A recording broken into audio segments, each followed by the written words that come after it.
Welcome to you लॉबडी। आज की इस वीडियो में हम आर्टिकल 394A और article 395 of the Indian constitution को सिंपल लैंग्वेज में समझने वाले हैं। ये दोनों आर्टिकल्स कॉन्स्टिट्यूशन के फाइनल प्रोविजंस हैं और लैंग्वेज अथॉरिटी और रिपील ऑफ ओल्ड लॉज जैसे क्रूशियल कंसेप्ट्स के बारे में डील करते हैं। तो चलिए इन्हें समझना शुरू करते हैं, लेकिन उससे पहले आप योर लॉबडी को सब्सक्राइब कर दीजिए।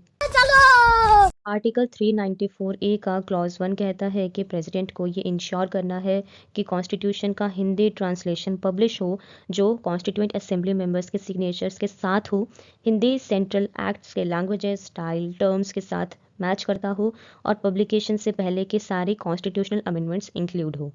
इसी के साथ हिंदी ट्रांसलेशन ऑफ अमेंडमेंट्स की कॉन्स्टिट्यूशन के हर अमेंडमेंट जो इंग्लिश में पास हुआ हो उसका हिंदी ट्रांसलेशन पे पब्लिश करना मैंडेटरी है।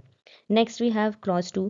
ये कहता है कि हिंदी ट्रांसलेशन का सेम मीनिंग होगा जो ओरिजिनल इंग्लिश टेक्स्ट का है। अगर इंटरप्रिटेशन में कोई डिफ़िकल्टी आए तो प्रेसिडेंट उस ट्रांसलेशन को रिवाइज करवा सकता है। Next we have clause 3।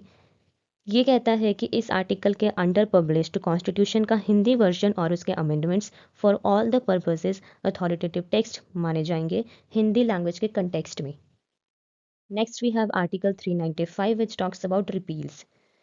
Article 395 कहता है कि कॉन्स्टिट्यूशन के कमेंसमेंट के साथ ही रिपील हो गए इंडियन इंडिपेंडेंस एक्ट ऑफ 1947 और गवर्नमेंट ऑफ इंडिया एक्ट 1935 और उस एक्ट को अमेंड या सप्लीमेंट करने वाले सारे इनैक्टमेंट्स। लेकिन एक एक्सेप्शन है कि क्या एबॉलिश नहीं हुआ, यानी कि क्या रिपील नहीं हुआ। वो है abolition of privy council jurisdiction act of 1949। Reason है कि प्रिवी काउंसिल की जर्सडिक्शन पहले ही एबॉलिश हो चुकी थी, उस एक्ट को सेपरेटली प्रिजर्व करना ज़रूरी था।